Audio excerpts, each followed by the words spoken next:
Your support of the Candid Frame over the past 12 years has been invaluable to us.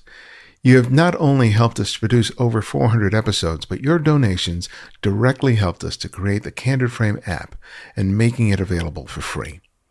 We are now proud to announce the release of a new way for you to listen to TCF.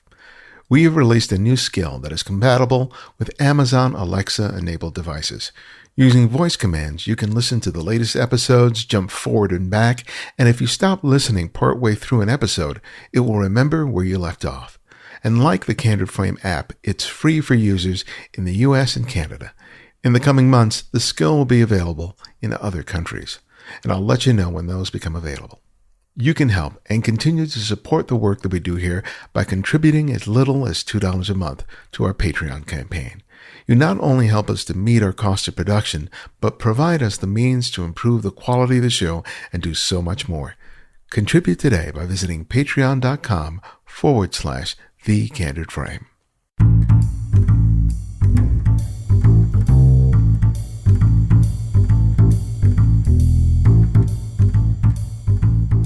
This is Ibadi X, and this is The Candid Frame.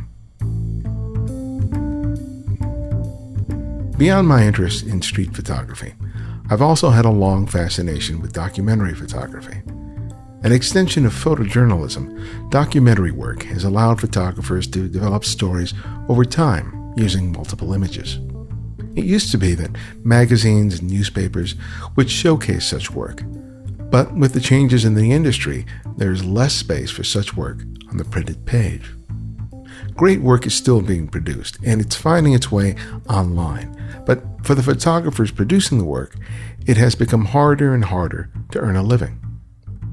Some, like Matt Rose, have found an outlet for documentary-style work by working with nonprofits, and it was through our mutual interest in this area that provided an opportunity for us to meet at the Momento Photographic Workshop. Matt's journey to becoming a photographer is an interesting one, as he's worn many hats, including that of a bartender, a corporate suit educator, and United States Marine.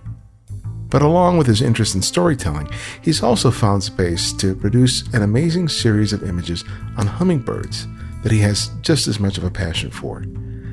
He's a wonderful educator, and I learned so much from him during our short time together, and I especially enjoyed sitting down and learning more about his life as a photographer. Well, Matt, welcome to the Candid Frame. It's a pleasure to have you. Thank you.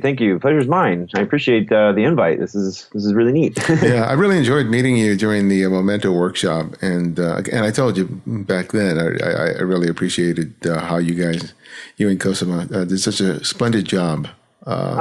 Facilitating that whole thing. Thank you. That was Momento's first one for the year, and it was their first, if I remember correctly, it was the first of their 10-year anniversary. So. It was a bit of I don't want to say it was a high wire act, because that makes it sound like we didn't plan accordingly, but it was definitely like Cosima and I made sure that everything was buttoned up and ready to go. And we had backup plans for our backup plans, just because, we had done these workshops before. So we felt confident in what we were doing, and knowing what potential problems could occur. We had backups ready to go for things like that. So yeah, I was very, very pleased with how everything went. And I love workshops. Yeah. I love it's just such a great environment to be in. But as we were saying right before we started recording, we didn't have much of an opportunity to really get to know each other. So I kind of, I'm glad that we're going to have the chance to sit down and talk. I'm kind of curious to hear about your beginnings, though, because when I saw that you're a former Marine, I was like, okay, I got to hear about that. Tell me about your upbringing and what led you to sign up for the Marines. My upbringing was a little tumultuous. I was on my own at a fairly young age. I had two older sisters. I ended up living with one of them for a while.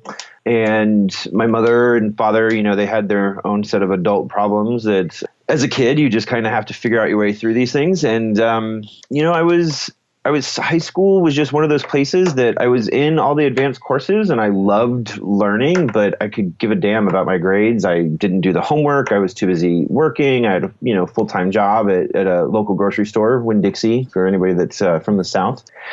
I don't know. It was all my friends were applying to college, and I think I was a junior. and all my friends were applying to college, and I had no designs on going to college at that point. Like, it wasn't even something that I could even try to plan for or think about. You know, my parental situation was starting to get a little bit better under control. My mother was out of her rehab situation. So we were living together and, you know, working to pay the bills and all that fun stuff. And, you know, it was one of those moments where I kind of had a bit of a watershed moment. It's like, if I can't go to college, what can I do? Do I just want to keep working at Winn-Dixie? Not that there's anything wrong with that, but like, I feel like there's something more that I could do with my life. And I chose the Marine Corps largely because, I mean, they're the best. Like, that's, I thought, like, how do I align myself with something that can never be taken away from me? And that's, you know, once you're a Marine, always a Marine. Once you go through boot camp, you know, no matter what happens, you're always a Marine. And there's sort of this instant built-in, respect and sort of gravitas with being a United States Marine. And on top of all of that, it's just the education that you get in boot camp, the mental fortitude that it gave me was the key thing. Like, if I could do that, then there's nothing I couldn't accomplish. And that's kind of the mindset that I had around it. So, it was, I took off, I just feel like it was like a Tuesday, and I went to M.F.A. I was in Orlando, and M.F.A. is like Military Enlisted Personnel Processing Center, or something along those lines. It's been a long time. I don't remember the exact acronyms for it, but I just went, and then I came back on a Thursday, and all my friends were like, "Where'd you go?" I said, "I just went and enlisted in the Marine Corps." And they're like, "What do you mean you just went and enlisted in the Marine Corps?" I was like, "Well, I went and on the delayed entry program, and I graduated high school in '96. I was 17, and I had to do like one class before I could leave for boot camp because I was like just one class shy of graduating. And I ended up graduating with like a 1.7 GPA. I think my senior year, I missed like 90 days or something like that for most of my class. It was pretty ridiculous, but all my professors or teachers knew me, and they knew the situation that I had, and they knew that if I was missing school, I was probably because I worked the night before. Most of the time, that was a part of it. But, I slid by and I slid through, and it wasn't until my 30s when I went to college that I really sort of thrived in this academic environment. And now I'm like, 3 points. I think I've only gotten like 2 C's in classes since I started my college career. And a lot of it's just, I love the subjects that I'm studying. And in high school, math was not my thing. I hated math. I was really great with English. And most other thing, I did really well in physics. I think I won a couple of competitions, local competitions for like physics Olympics sort of things, where you build like toothpick bridges and all those fun things. I was really good with that stuff. So yeah, that's how I ended up in the Marine Corps. And I went in straight reserves. I spent a little extra time on active duty with my MOS schooling, which was in Fort Leonard Wood, Missouri. My MOS was 3433, which is just an LVS operator, which is like these huge 20 some odd ton trucks. And they have like an attachment on the back that lets you switch out with other attachments. So there's like 5 different pieces that go with it, and you have to get licensed on all of those. So I was hazmat certified, and with ammunition and refueling and all that fun stuff. We even towed like M1 Abrams tanks on the back of these big long trailers. But the trucks were huge, and you had to be so precise in driving them because you only had like 5 or 6 inches on either side of the road before you veered off into the other lane. So like it was precision, and the tires were, I'm 6'3". The tires came up to about my shoulders. Like this was a very large rig of a vehicle.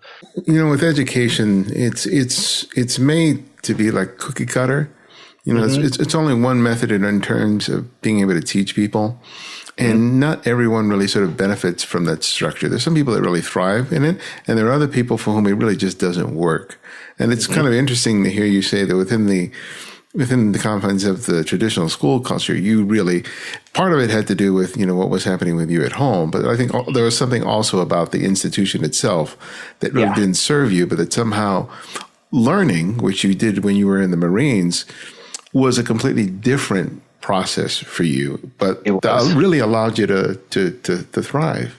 Yeah, it did. It very much did. It gave me just, when you're a kid and you grow up poor and that you're getting the free lunches and everybody knows that, like that is such a thing, and it's nobody's fault. Like it's nobody's fault, but it's one of those things that will completely make a child feel like they're completely less than. So the Marine Corps sort of gave me this thing of, no matter what, this is this is an integral building block of who I'm going to be as I get older. And if this is the foundation, then the whole sky is the limit. Like there's nothing that I can't do. And I've really kind of become that over the, I'm turning 40 in a few months, as I said before. And I did that when I was 17. So I've got years that I've just been that type of person where I see something and I just do it because come hell or high water, I'm going to figure this out and I'm going to make it happen. And that's partially how I ended up going to college and I might be getting a little ahead of myself, but yeah, like I quit. I was corporate America and it was 26 or so. And it was just another one of those times where I had a bit of a watershed moment. It's like, okay, let's stop for a second and look at what the possible forecast of my life is going to be. And here I am doing really great in corporate America and making more money than I should for somebody without a college degree. And I'm enjoying the work. I'm working 70 hours a week. I'm on call. This is pre-iPhone. I had like a BlackBerry Trio when it first started. Oh. And, I was doing project management and business analytics. So I'm like working out of airports sometimes on a laptop with, a Wi-Fi key fob thing. And I just kind of had a watershed moment of like, is this what I want to do? Is this what I want to do for the rest of my life? And if so, then I need to get serious about this because I've gone about as far as I can with the company without really specializing in a specific arena. I was support for a marketing department, but before that I was in the customer service side of things doing like instructional design and web-based communications. And I kind of just worked my way up from being that person that you get on the other side of the phone when you call your credit card company. Mm-hmm. And I just sort of had this affinity of being able to learn information really, really quickly and then distill it into bite-sized pieces of information. So utilizing like inverted pyramid style of writing, which we kind of do now in a Twitter world, a post-Twitter world. But before then, this was somewhat revolutionary as far as in communications within a corporate environment. But I just had a moment where I was like, do I want to keep doing this? And I realized that I didn't. That as much as I enjoyed this, there wasn't any sort of deep, fulfilling sort of thing. And I remember at one point someone had said, the best way to figure out what you want to do with your life is to think about if you didn't have to worry about paying your bills, if you didn't have to worry about keeping a roof over your head, if you didn't have to worry about any of that, what would you do? And I've always loved photography. My grandmother, when I was a kid and I would go visit her when I was like 6 or 7, I had like a Kodak 110 camera that had the film canister that looked like an old phone headset. Yeah. Like I would go visit her in the summers and we would go take pictures and then we would go develop them that day at like the 1 hour processing mat. And this is in the middle of Ohio in like Dayton area. And she would always be like, you're such a good photographer. You're so great. And she was just so encouraging with it, which I never really had that. And even after that, it took a while. But then when I was in high school, my yearbook professor, who was also my church youth group leader and also my physics professor, he really kind of taught me the brass tacks of what photography is. Like, he taught me how to work in a darkroom. I was the darkroom manager in high school. He saw someone who was in a not ideal situation and was smart enough to get into trouble if left to their own devices. And he really kind of stepped in. He was very much this sort of just positive role model in my life. And it was very much related to photography and design. I learned a lot about layouts. I learned a lot about just time management and when you're somebody that just needs a little bit of support and that person steps in and over provides that support and really gives you just so many different tools to work with, like those things still stick with me. I learned early on about just design and sort of like Gestalt theory and general aesthetics. And I didn't learn it in a Florida art school, because the arts programs, unfortunately, are usually the first things to go. But in Florida, I didn't take any art courses.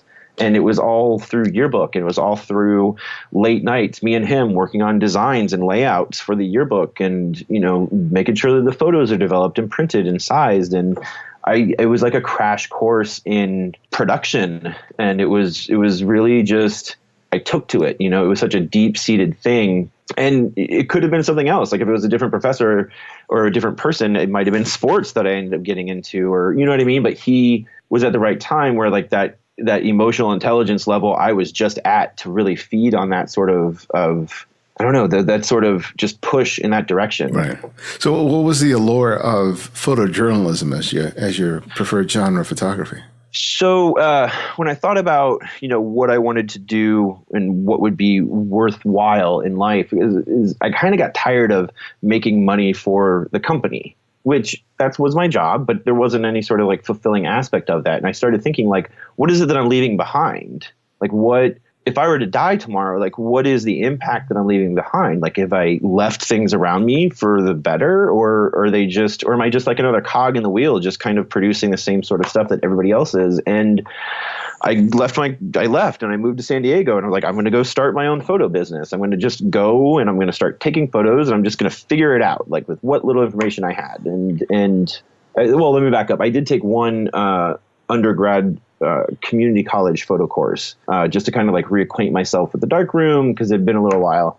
So I moved to San Diego and I just started. And the thing with photojournalism was, I thought that just the images that I saw carried such emotional impact. And I know what photography meant to me at that point with the limited exposure that I had, that there was a way that I could make my voice be a voice for good. And that was kind of how I was able to go about doing so. And I completely sort of fumbled my way into it. I had a client and I was photographing him, and then I was heading home and I saw an F-18 fighter jet crash into a neighborhood on right near Miramar Marine Corps Air Base. And I had all my equipment with me. So, being the jump in and just do it type of person that I am, I just drove over there and ended up taking photos. And I got there before the news crews did. I got there before the police did. So I had photos that weren't able to get done. And I ended up selling it to the AP, and that kind of pushed me in that direction. I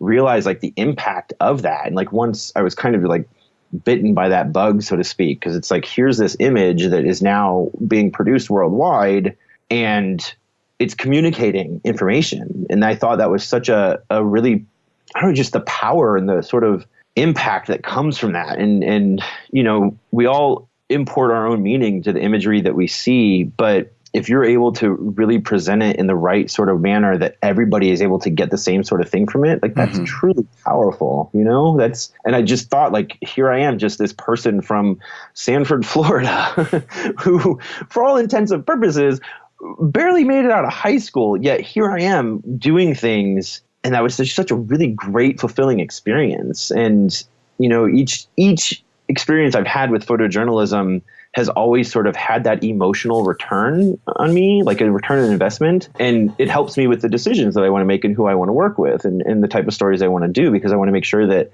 if I'm in it, if I'm like emotionally invested, then I know that like this is the right thing for me to be doing.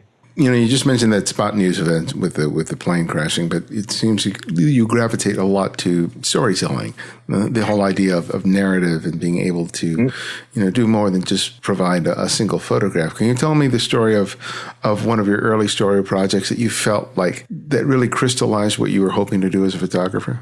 Yeah. I would say my sophomore year, I was working at Apple. I was going to the Corcoran College of Art and Design, which now is Corcoran School of Art at George Washington University. This is before that merger happened. And I was working at Apple, and I was working with this person named Jonathan. He went by Dickie Hartz, which was his screen name. And he is a deaf American, and he's from Guyana, I believe.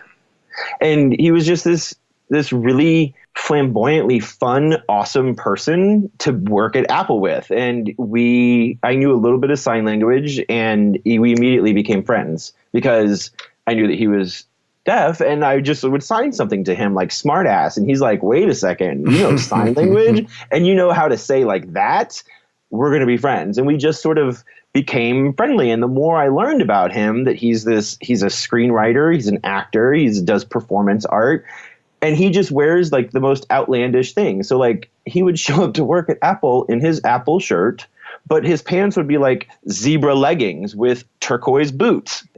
And he would wear like red heart sunglasses that had the glasses part taken out, so they were just frames. And he was just this person that you saw and you're like, that guy is not only living his best life, but he's living it on his terms. And how awesome is that? Like, how awesome is it that here's this person who has this disability, what we call a disability. He never considered being deaf a disability. He's like, this isn't, he did eventually have hearing aids, but he preferred to not have them. And that was kind of part of his whole story, is how he kind of just approaches life in general. He's like, this isn't something that I consider to be a detractor. So when in my sophomore class, it was time for us to pick a story and to work on a story, and I was working full time and going to school with 6 credits. So it didn't leave a lot of time for me to just walk around DC and try and find a story. So you work with what's next to you. You work with what you can access on a daily basis and make those connections through. And I asked him if I could do a story on him, because I just thought it was so cool that here's this person who is just living life his way. He's working at Apple, but he's also an actor, and he's also a performance artist, and he does screenwriting and all these things. And that was the first story that I shot. And we're still friends. He's actually living here in LA, and he just wrote and directed a short, and it got picked up. And now I feel like he's in New York scouting for talent for, like, he got greenlit to do something. So like, here's somebody that I met in 2009 or 2009, 2010. And here we are 8 years later, and his story is still going and still successful. And yeah, like, just, I don't know if I'm answering your question, because I feel like I might have rambled a little bit. Yeah. But yeah, like that, just the power of that, like we made friends. And I remember the reception that I got from posting his images, because we hung them for critique in the Corcoran, and we didn't really have like a gallery space for us at that point, because we were undergrads. So we had this area that was called White Walls, which was like the big white hallway that everybody walked through to go to their studio classes. So it was kind of a showcase area, and we would have shows there. And I remember I had hung up my images, and there were 13, and I had hung them in this sort of diamond grid, because I remembered from high school what my yearbook teacher had taught me about, when you're hanging information, or when you're laying information out on a page, you want to make sure that when the person enters the page, they don't leave. Right. There's no, so you want everybody, you don't, if you have the image on the far right side of the page, you don't want it looking off the page. You want it looking back in.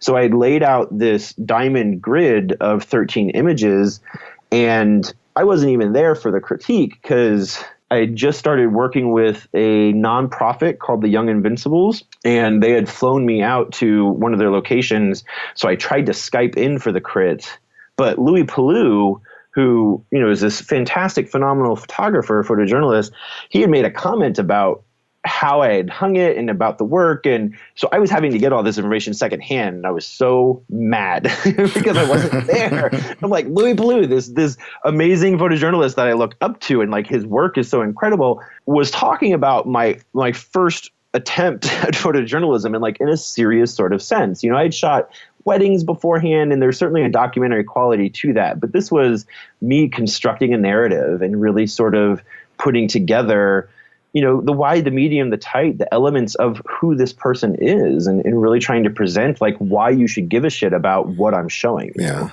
And it was a really great situation. I'm still friends with him. It's great. You were talking earlier in your corporate career about, sort of being carried in sort of a path just because of the natural flow of corporate life, where you just like you get your promotions, you get your raises, and you just sort of carry through. Yeah. And then you just kind of took a step back and said, hey, this is not for me. Mm-hmm. And how do you feel you're negotiating your career as a photojournalist, as a documentary photographer, differently than when you were in the corporate world? Oh, well, let's see. There's a lot of differences. Largely the fact that I get to make up my own time and my own schedule. But at the same time, I'm only really accountable to me in that sort of sense, right? Because I'm the one setting my goals. And unless I'm working with a client specifically, I'm the one that has to grow my own business. I have to find my own clients. I have to find my own work. Where in the corporate environment, it's here's all this things going on. We need you to do X, Y, and Z. Mm-hmm. So aside from that aspect, I don't know, working in corporate America, you have to do what you have to do as far as like your boss is concerned. And it was really important for me to be able to kind of pick and choose who I wanted to work with. That's kind of the key for me, is like work with, not work for. Mm-hmm. I think in the arts in general, you have the opportunity to be really, really collaborative with something. And even if I'm just the photographer and you're the subject, this is still a collaboration as far as I'm concerned. Like we're putting this together to create this story, but it still requires this base level of trust. And in corporate America, you could not, you could give a shit if you trust the person next to you. You just have to get the job done. Right. As far as how I'm negotiating in since then, well, I went to the Corcoran. I had a really, really specific idea of what success was and what it was supposed to be and what it was supposed to be for me. And that ended up being ultimately really limiting in a lot of ways, because I'm the type of person that, like I said before, I don't remember if we were recording it or not, but I said that I set my mind on a goal. Like, I'm going to go do that, and I go do it. And I am relentless in my pursuit of it. I'm like a freight train. I just go, and there's no stopping.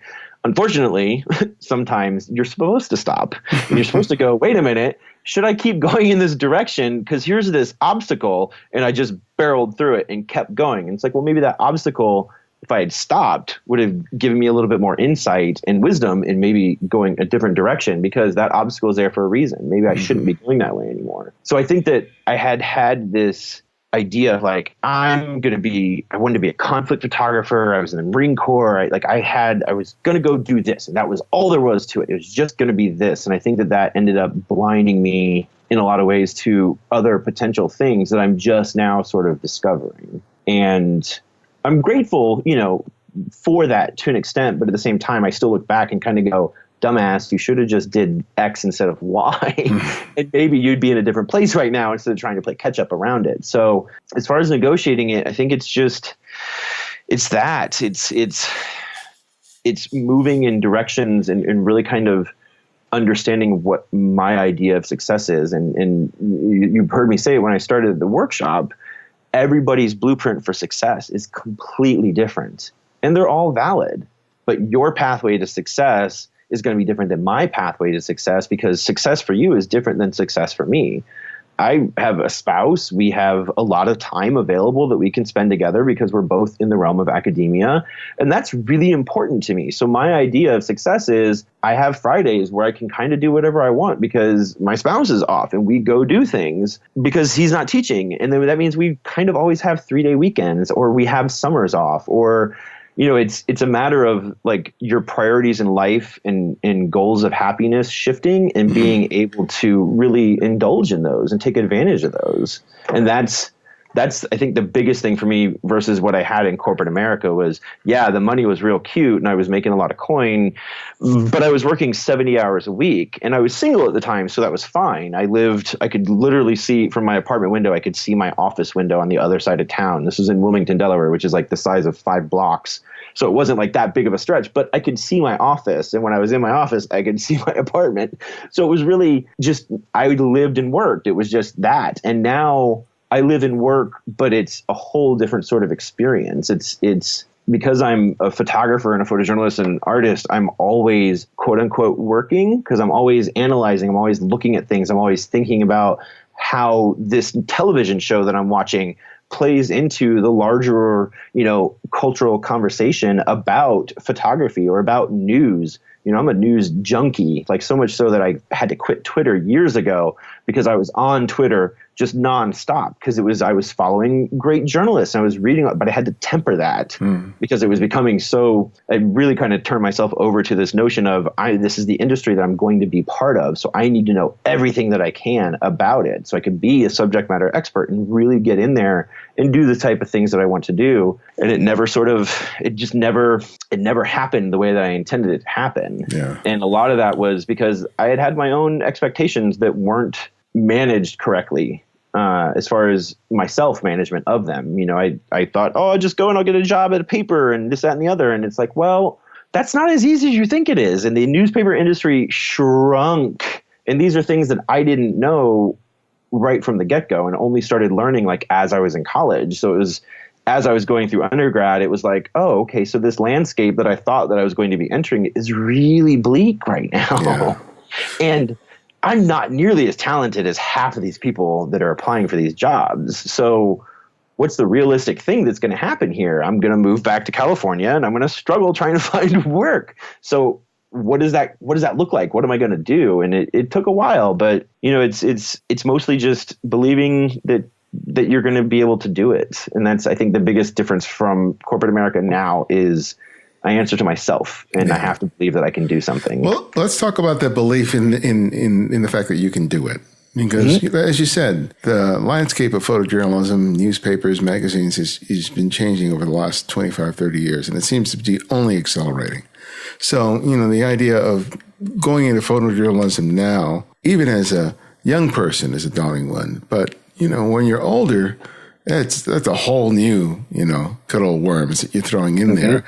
And it can be, I can imagine that people start thinking about security, not so much you yourself, but other people start thinking about, maybe you should do something a little safer. Maybe you should consider doing something else. And, as you just mentioned, you've been married. I don't know how long you've been married now, but 2 years. 2 years. Okay. Yeah. So now you have someone else who you're sort of responsible for. And how does that color what you want, the goal that you want to have, balanced off with the fact that, well, you have to be a little bit responsible, that you may not be able to afford the kinds of risks that you could when you were 20 years old? Tell me about that. When you're in your 20s and just biologically, you assess risk differently, right? When you're a teenager, speeding isn't that big of a deal because you're not understanding the risks associated with that, right? The risk reward is a totally different situation. So as you get older, that narrows, and you're less likely to take risks because the reward really needs to be something that pays off for the risk that's being taken. When you're younger, it's almost like a 50-50, right? So as you get older, you certainly, just like you said, you have to think about, the people that you have in your life and the people that are around you. And that was a big thing for me. I remember having sort of this moment of, okay, here I am with this person. If I go out and do something stupid, what is the impact going to be on them? What are they going to be left with? If I go on a shoot and I get, if it's a protest or something and I catch a bottle to the temple and I'm brain dead, is this person going to take care of me? And what is that being done? What am I perpetrating upon this person who I've chosen to spend my life with? And there's a responsibility at play there.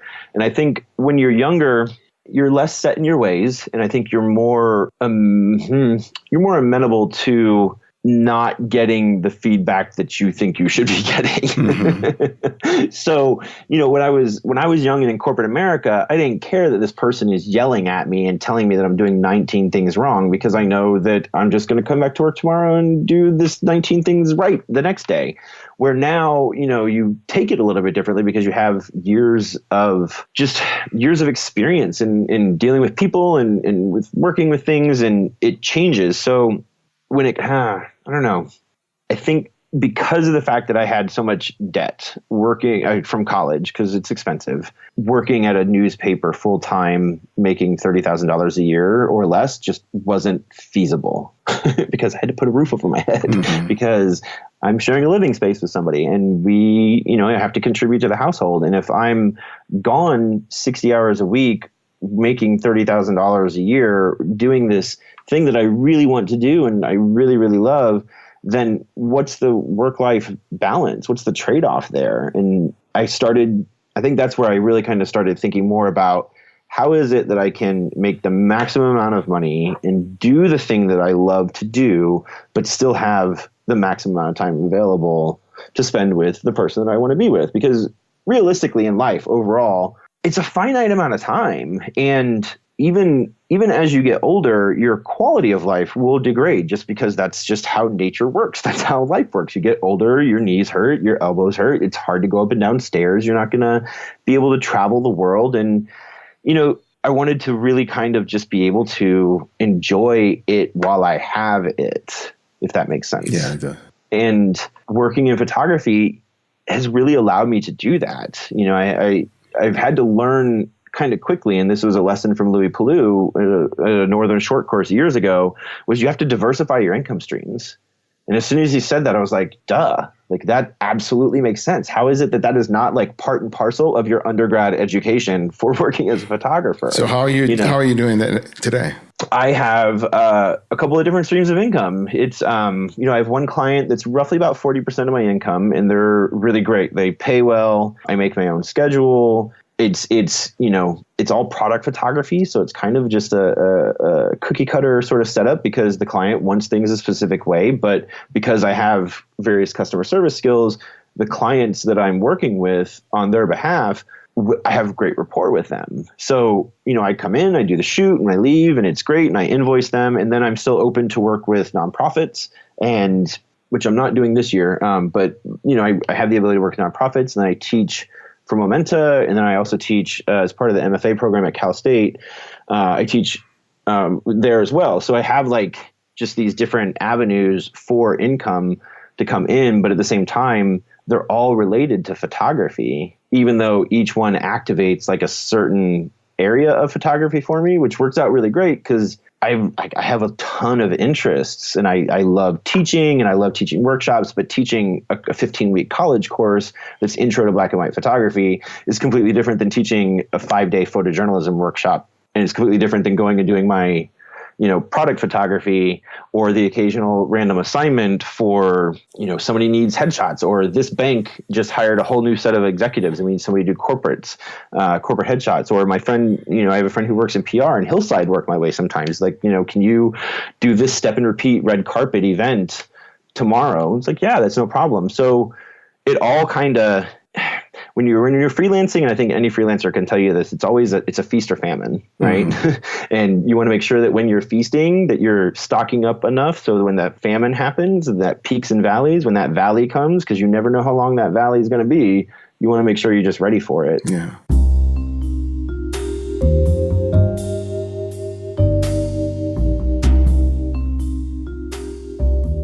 As I mentioned, I attended the Momenta photographic workshop recently, and I can say that it was one of the best workshop experiences I've ever had. Not just because of what I learned, but because it provided me the opportunity to use my work to be of service to others. If you are looking for a way to do more with your photography and want to be of service to people in your community, I highly recommend you check it out. Momenta, which is celebrating its 10th anniversary, has scheduled several workshops in the coming year. They include events in Charleston, South Carolina, Portland, Oregon, and recently Puerto Rico. Each student is assigned a different nonprofit, or you can choose to find your own. Together, you create a photo story that speaks to the mission of the organization. You'll also find nightly lectures and a full day of business skills training. Plus, this experience includes daily one-on-one editing sessions with an instructor to go over all your photos in a personal, focused feedback session. It can and will change the way you see your photography. Find out more by visiting momentoworkshops.com.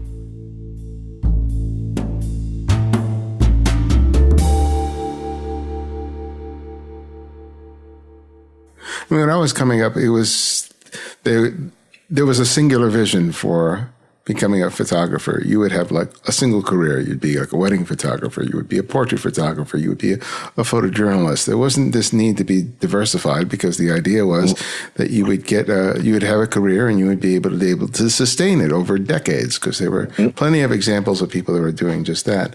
But practically everybody I know currently who isn't working as a staff photographer on a paper, which is just few and far between, are having to be very diverse in terms of their offerings. They're having to do video. They're having to do, work for nonprofits. They're having to do any kinds of different aspects of a photography.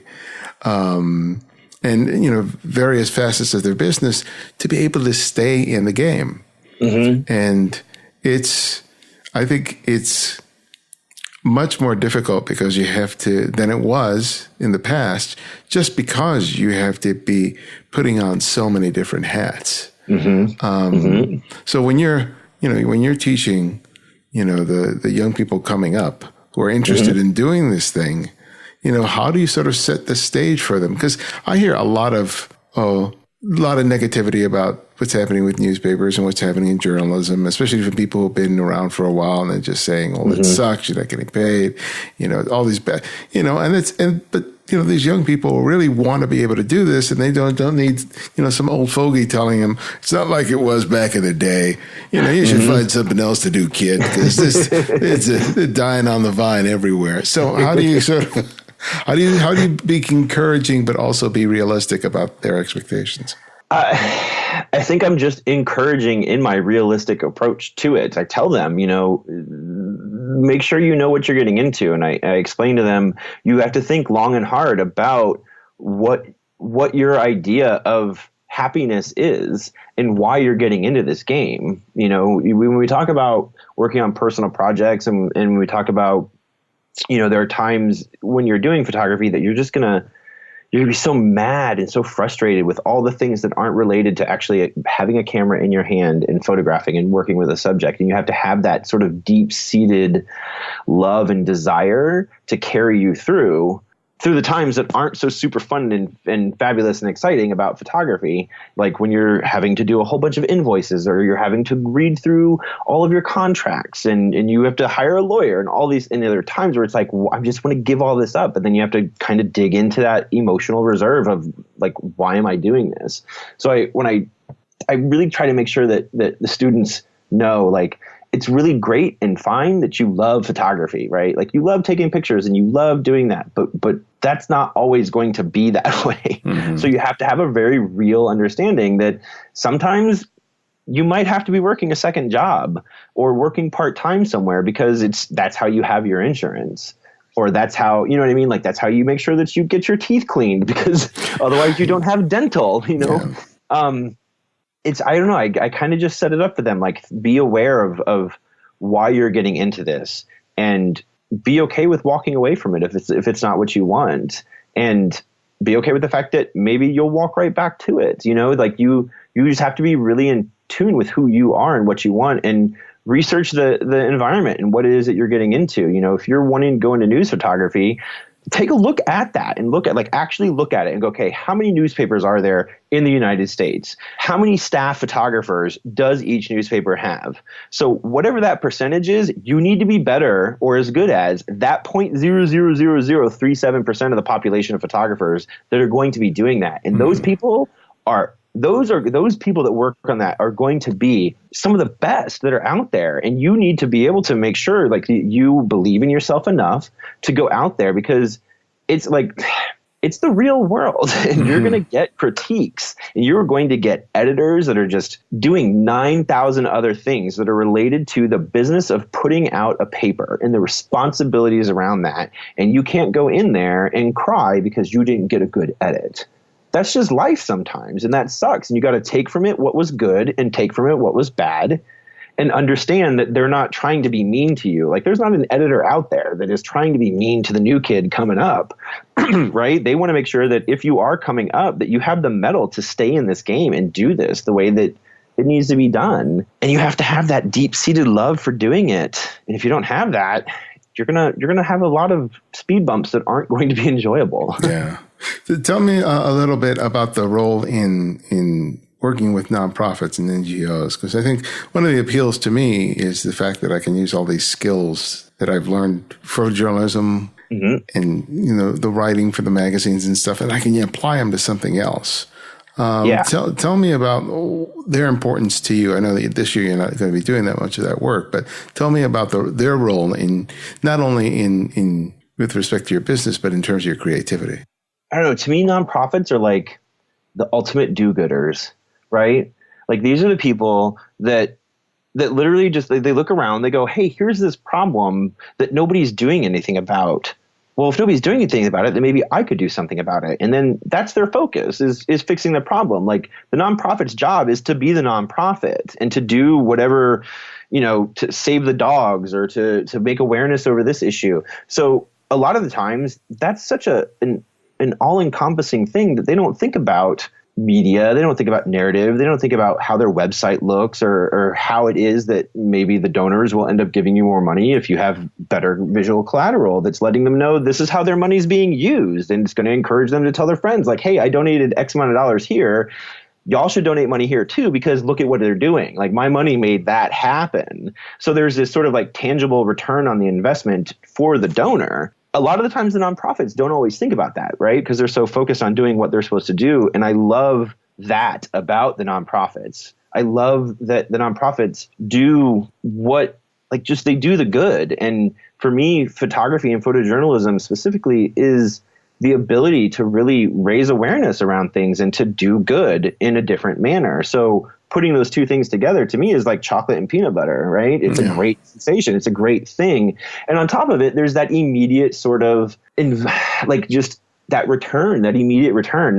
Working with a nonprofit, sometimes they don't realize how great they look and how awesome it is, the things that they're doing. And when you photograph that and then go, this is what I did, and you show it to them, they're like, holy shit, that's what we're doing? That looks amazing. Like, I only know it from this side of things because I'm in the mix. But when you are offering that perspective outside of what they're in all the time, it's just like in your own life, when you kind of have that opportunity to step outside of the rigmarole of what you do, you kind of go like, oh yeah, right, I'm actually not doing too bad at life.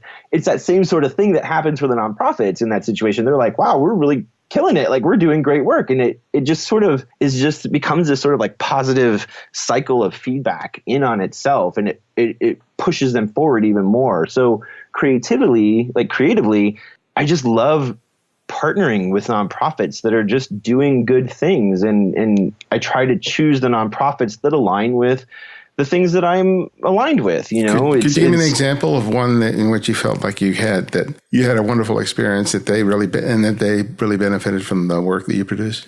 I did. There's this organization called Hollywood Heart, and they're here. They're based out of Pasadena. And what they do a lot of different events throughout the year, but their main event that I worked with and covered, because I was a teaching artist with them as well at a local high school here in LA, but they do this week-long camp, and it's this arts summer camp, and it's up in Malibu, north of Malibu a little bit, up in the mountains. And it's just this art summer camp that is for children who are under 18. I think there might have been a couple 19-year-olds, but they're all under 18, ages 13 to 19. And they're all HIV positive, and they all come from inner city schools. And a lot of these kids are, like, as a gay man growing up around that, there's always such this stigma to it. And there's so much education when you're an adult. But when you're a kid who is born HIV positive, through no fault of your own, no actions that you took caused you to be this way. Like, that's not an easy thing to start up with. Like, you have a gallon Ziploc baggie worth of meds that you have to take every day. Like, I can't even wrap my head around what that does to a 13-year-old, 14-year-old kid. Yeah. And here's this arts camp that Hollywood Heart puts on where all of these kids, I think it was roughly around 100, they're all surrounded by like people, right? Everybody there is just like them. So there's that immediate breakdown of having to explain or having to talk about or anything like that. It's just an immediate acceptance of we're all the same in this space. In this camp, they have all kinds of arts workshops. It's photography, it's acting, it's dancing, like everything. So they asked me to document the entire week. So I was living in the dorms with one of the groups of instructors, and I would get up at 5:30 and start photographing throughout the entire day. And we're talking like 20-hour days because there's nighttime events and the whole 9 yards. But I was living for all of it because there was so much going on. And when you're a photographer, and you're up on this mountain and you're the only the person there shooting the whole thing, you really have to plan it out. Like, okay, so this class is happening at this time and this class is happening at this time. So about halfway through that class, they're going to start doing the acting. Before that, they're just going to be sitting and reading. So I need to make sure that I'm there at 1:15, but I need to be on the other side of the camp at 1:22 because that's when they're going to start doing this. So with this Hollywood Heart organization, I documented the whole thing. And when I handed the images over to them, it was the executive director at the time, Maggie. She was just like, I didn't even see like 90% of these things that were going on. Like, I was there when you were taking that photo. I didn't even see you. Like, this is incredible. Like, they were just so happy with like the 100 gigs worth of images, and it was like 7 days straight. And it was because of a lot of the things that I learned from Momenta, that because they were a nonprofit, I was able to really sort of like, okay, so you have this, here's this fabrics course, right? This sewing class. And they're using fabrics that were given to them by, I want to say either like Crate and Barrel or Restoration Hardware. And it was like the leftover sample book textiles sort of a thing that they donated to the Hollywood Heart organization. So there needed to be images of the children using these things and using what the donor gave them so that they could then put that onto their social media platforms. And it kind of, helped Crate and Barrel. I don't think it was Crate and Barrel. It might have been Restoration Hardware, but it helped them and the HR person when they were able to say like, oh, we donated to this organization and here's an image of the things that the students created and what they're wearing. Mm-hmm. But then there was like the extra caveat of, because these are kids under the age of 18, some of them couldn't be photographed and some could. So I had to negotiate all of that, which was like an extra step of fun. But it's just like, it's that immediate sort of response where they're just like, wow, like they were so thrilled with the potential things that they can now do with these images and what they could show their donors. Like, This is what it is. Like, there's only so much you can explain to somebody, when you're trying to get a donor, like, here's this art camp and think about how long it took me to explain everything to you right here. Right. When you just have like, here's 5 photos from what happened and how this works. It's that immediate, I could put myself in that situation. I can see what it looks like. I can see that if I donate money to this is how it's going to be used. So that was, I think, probably the most immediate sort of example. It was just a really fantastic experience, and they were so happy. And I made friends at the same time. And, I was working on my own documentary, and I hired somebody who was a film editor through that organization. It opens up to such a whole culturally, laterally, culturally, you can move through and find other people and other stories and other events, and you can collaborate and work. And I feel like I'm rambling now. No. I don't stop people from rambling. That's the heart of the show here.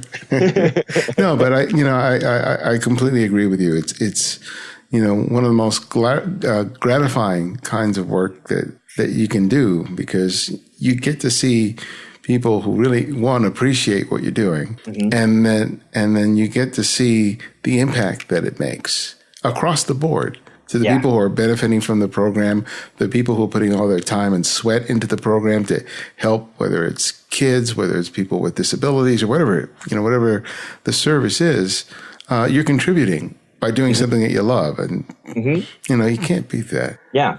Yeah, I think that's ultimately what it comes down to for me. Is I'm a very just gregarious, generous, altruistic sort of person, but I'm not the guy that is going to go stand on the soup kitchen line and ladle out soup to people. Like, not that there's like, I love that people do that. I just know that I'm not the type of person to do that. So how do I do something as good as that and as effective as that in my own way? And this was, nonprofit photography is just that. It's so much like it's almost hard to actually measure the impact of that type of thing, because it spreads so much and it spreads such goodwill in so many different ways that it's ultimately just incredibly fulfilling. You're absolutely right.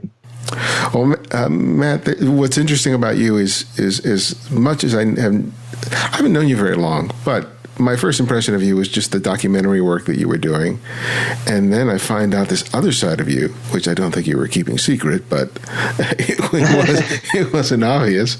But this thing with the hummingbirds, tell me about that. Yeah. So I have a group of hummingbirds is called a charm.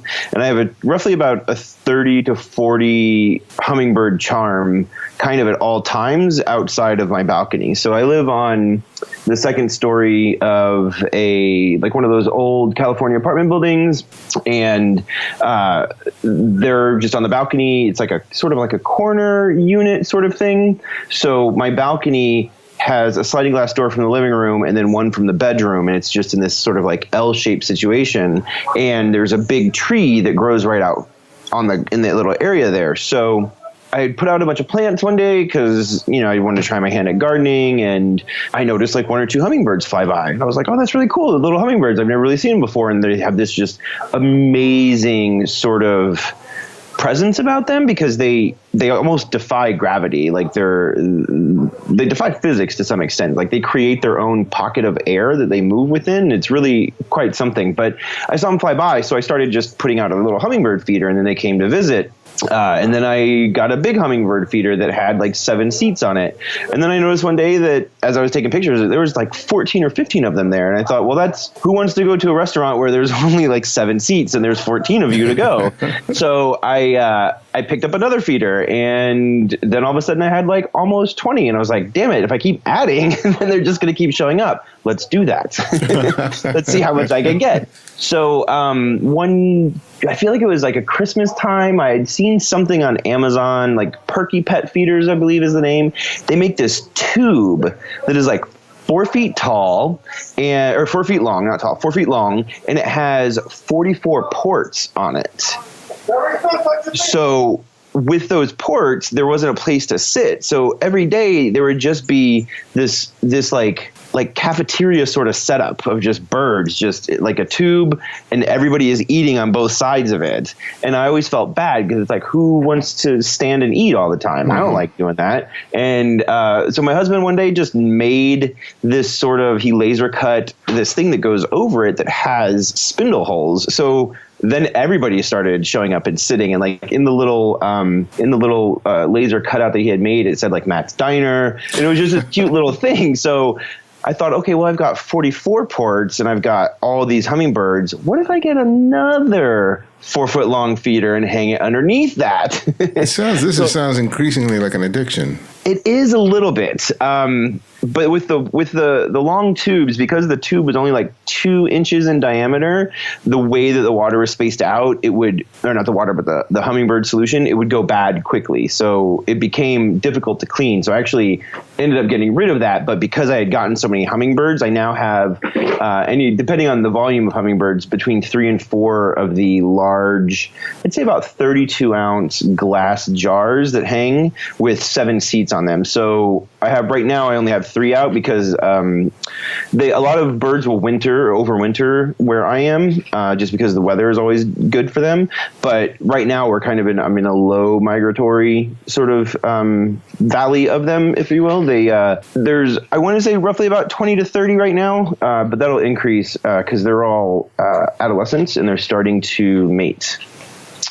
So usually one hummingbird will have 2 eggs, and then those 2 birds, once they're kind of raised, they're just on their own. The parents are like, all right, you can go find your own food now. Bye. And then the parents kind of go do their own thing, and sometimes they migrate, sometimes they don't. But yeah, I take a ton of photos of them. I just sit out there and on my balcony and just, I'm looking out there right now, and there's like 2 of them hanging out, and I can hear a couple others outside of my other window. But I take a lot of photos of them, and I have a whole other Instagram that is just for my hummingbird like addiction, because it is you're right, it's an addiction. But that ended up taking off in a way that I couldn't have imagined, and I'm sure that you certainly didn't sort of expect it. Became its own thing. Tell me about that. Yeah, it's I started posting it like in my own Instagram feed, and then it started getting a little bit more attention. So I just said, let me just have my own Instagram feed strictly for the hummingbirds. And now I sell a lot of prints from it. People contact me, like I had a couple people want to buy some for their parents for Christmas, and they asked me to frame them and, do all that kind of fun stuff. ABC News bought one of my images for like their fun, what is it called? Fun photo galleries or something like that. Like those photo galleries where you see the squirrel, behind the guy's camera, taking a picture of another squirrel, and it's just a funny animal moment. So they bought one of my photos, of a hummingbird, and yeah, it's kind of just become this thing. I've become a bit obsessed with them. I read a lot about them. I can tell you all kinds of crazy facts about them. I'm in the middle of a ceramics class this semester, and I'm actually creating sort of an installation piece that is based on hummingbirds that is all ceramics. So yeah, like they're definitely part of like the life and family that I live here in Los Angeles. But yeah, it did. It just took off. It took a short amount of time for it to just grow. And all of a sudden I had a whole bunch of hummingbirds. And now when I leave town, I have to, pay a friend to come over and feed them for me while I'm gone. But you have a huge following with those as well, in terms of just on Instagram. It's I know that there's a sort of market and interest in virtually anything out there, but I'm sure that it probably took you off guard to see how many. It did. How many people? Did. I was surprised because I want to say like just under 1,000 people that follow me just for my hummingbird photos, and I don't post them that often just because I'll sit out there and I'll shoot them a lot, and then I'll just dump them into a folder and let it sit for a while. And then when I have free time, I go through there, go through all my old images and just pull out my selects and then work them all up. And then over the course of like a month, I'll just upload, here's a hummingbird photo every day that I've shot over the past 2 months or something like that. And there's just the community there is really, I don't know, they're really fun. They're really engaging. There's a lot of really good photography in wildlife that's happening there. And I don't know, there's even a Costa Rica trip that I found where you can be guided through the rainforest to see like 40 to 50 different types of hummingbirds and photograph them. So that's where I'm saving my pennies right now. Do you find that having this other creative outlet with respect to your photography is a nice alternative to the kind of work you normally do?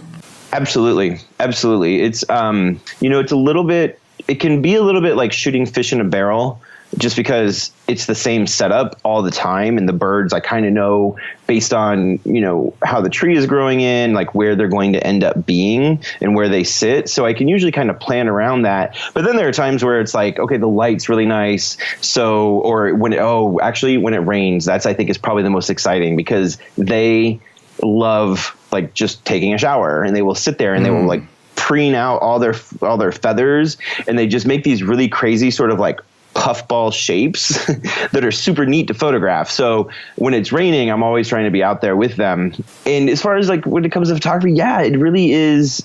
It's almost like I don't know. There's no pressure to it. It's all, I'm shooting for the joy of shooting and like really trying to make a pretty image, which is depending on, what realm of photography you're working in, you're not always thinking about, I want to make a really pretty image. But with these birds, they're like flying gems, I just want to make pretty images of them, and I want to make them as super detailed as possible. And actually with the money that I make from selling prints for them, they end up paying for themselves. So they go through about 25 pounds of sugar every month. Wow. Yeah. But they pay for themselves every year. Like they earn their keep.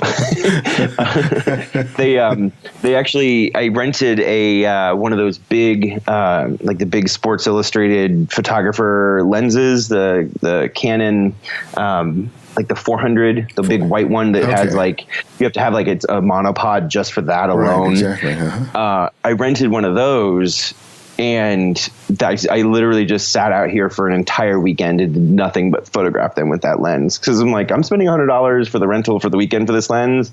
I'm shooting as much as possible, and the images that came from it are insane. Like it made me go, you know what? I need to actually just buy one of these lenses and just call it a day, because the other lenses that I'm shooting with, they do the job, but like this lens, it's like right there in their face, and it's at super high speed, which is really great. But generally, I shoot it with just like a 300 with an extender, like a 4x extender on it. Mm-hmm. I can get really close with that. And then Roberto from the workshop, he let me borrow his digital Hasselblad back. Oh, yeah. That was an exercise in frustration and timing. Trying to shoot with a Hasselblad and the lenses with that don't have autofocus. They don't have, you can't even shoot at that high speed. So it took, I was really happy with the results from it, because the quality of image was just incredible. I think it was like it's a Leaf back, I believe Leaf was the company, but it just made these super high res. I mean, like, I don't think I've shot a single image that had like that high of megabytes to it, because it was just such a large file. So it gave really great color and depth and detail, but getting them was really, really tough. So I don't know. It's a fun little exercise. Sometimes I'll just go out there with my phone and just stand really still and they're used to me being there. So it takes them a second because, it's just movement. And then they're like, oh, it's that guy that gives us food. So we're fine with it. I'm a little obsessed, I think. Yeah, I put up umbrellas when it rains for them because who likes to eat in the rain? Nobody likes to eat in the rain. And the very first time that I did that, they let me eat out of they let me feed them out of my hand. Wow. Yeah, like it was kind of a weird moment of like they recognized that I did something. Of course, they're birds, so they don't really think that. I just fill in the blanks for them in that regard. Like they actually like me. Well, my last question that I ask each guest is I ask them to recommend another photographer for our listeners to discover and explore. And it can be anyone, someone you've long admired or someone you've recently discovered. So who would that one photographer be and why? Only one. Only one. Only one? Oh, man, that's really tough. Okay, I'm gonna say this one, and it doesn't mean that they outrank anybody else or anything like that, because there are so many. Like I can think of so many photographers that I just can't get enough of. But I think right now for me it's Alison Zwaka, and she was a Momenta alum, but she is just this really wonderful person, and the work that she's doing, I don't know. She's an independent photographer. She keeps up with me. So she'll send me stuff like, hey, here's this edit. And and like, this is what I'm thinking. I'm thinking about doing this. And her work is always so fresh, and it's so earnest in its intent, right? Like the work that she is doing and how her approach is such a pure thing. And I love that, like the photography that people are doing that is just at its purest. Like you can see the joy in what she's doing and the community work that she's doing and the communities that she's doing the work in. Like it just is imbued all the way through with all of her imagery. And I love seeing her work. I love seeing her excel. I love seeing I think she's going to the New York Times portfolio review. Okay. Like that's huge. Like you get to do that. That is amazing. Like she's like, can you look at these images? I'm like, are you kidding me? Of course I want to look at those images. That's fantastic. Like whatever I can do to help. I don't know. Just she's somebody that is pushing in the right direction, and she's really smart about her approach. Like I think Cosmopolitan just had her at the March for Our Lives in Washington, and the work from that, like her work is so, I don't know. She's just somebody that whenever her work shows up in my Instagram feed, I'm like triple you're just killing it. You're making me be better. I got to check her out. But yeah, it's definitely worth it. Well, man, thank you so much. It was such a pleasure to chat with you again.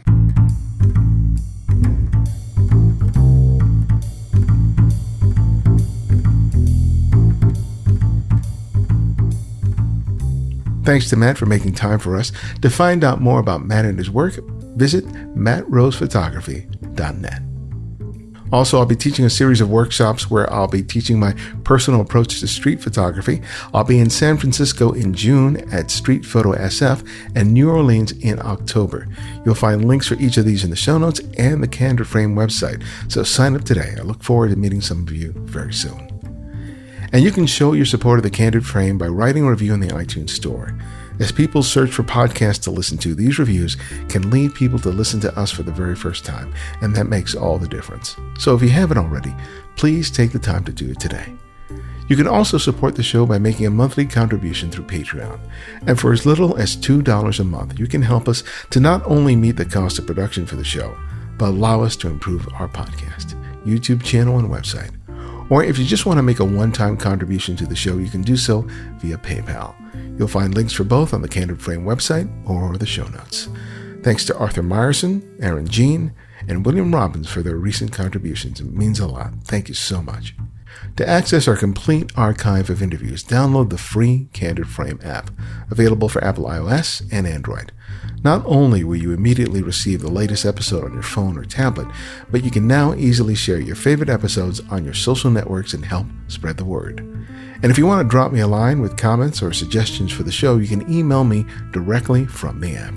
Download it today by clicking on the link in the show notes or the website at thecandidframe.com. The Candid Frame's audio engineer is Martin Taylor, who you can find at theothermartintaylor.com. The show's senior producer is Cynthia Parker, and our music is from Kevin MacLeod, whose royalty-free music can be found at incompetech.com. And you can follow me on Twitter and Instagram at simply @EbadianX. And this is EbadianX, and this is The Candid Frame.